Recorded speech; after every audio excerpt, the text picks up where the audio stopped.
guided by right core values, purpose, belief, good fellowship, and stewardship, together with an organization managed by thoroughbred business owners and seasoned industry leaders, in unison with a goal to achieve, we do not just commit, we deliver. We do not just plan, we fulfill. Ladies and gentlemen, this is Royal.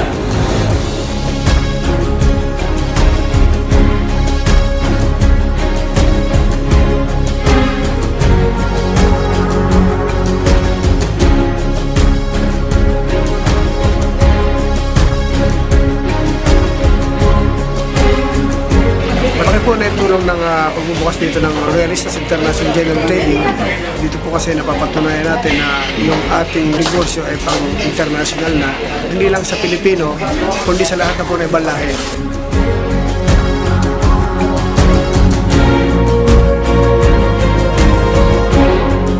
Nang kumita na ho kami dito, yung mga kapatid ko, nag-put up na rin ho kami ng isa pang traditional business na magkakasama pa rin ho kami. Napagtayo kami ng isang restaurant at the same time yung car wash na ito patatakbuhin po ng pamilya ho namin. Itong negosyo na to, ito ay bunga ng negosyo ng Royal.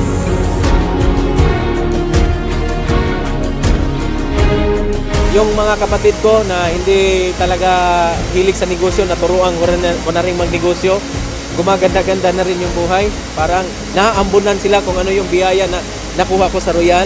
Talagang napakasaya pala na ikaw yung nagiging instrumento na through Royal, natulungan mo yung ibang tao.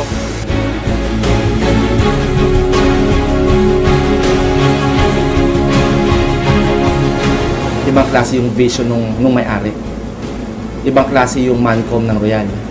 Yun ang nakita ko sa Royal Business Club, yung integrity at credibility ng may-ari at ng management. Ibang klase yung determination ng presidente at chairman. So kung determinado yung may-ari, mas kumbaga mahahawak eh.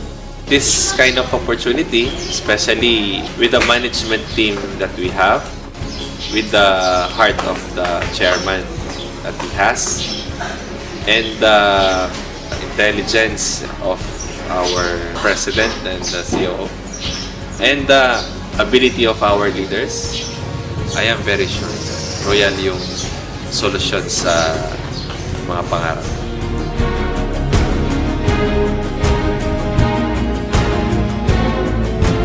Pantay-pantay sa Royal na kahit high school graduate lang po ako, pwede kang maging top earner. Nagbibigay sila ng equal opportunity sa buong Pilipinas o buong mundo. Kaya nararamdaman namin na kami pala, binigyan din ng kahalagahan dito na kahit nasa Mindanao kami, talagang yung Royal, iniisip pa rin kami. Kaya nagpapasalamat talaga kami na nakita ng Royal yon.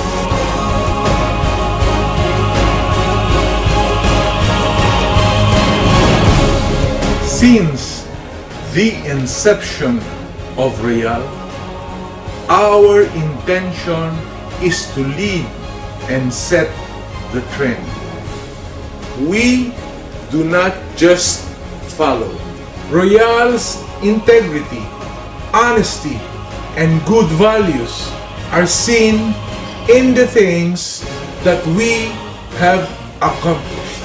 Still, our preparation and hard work will remain to be the company's primary asset. This is Royal.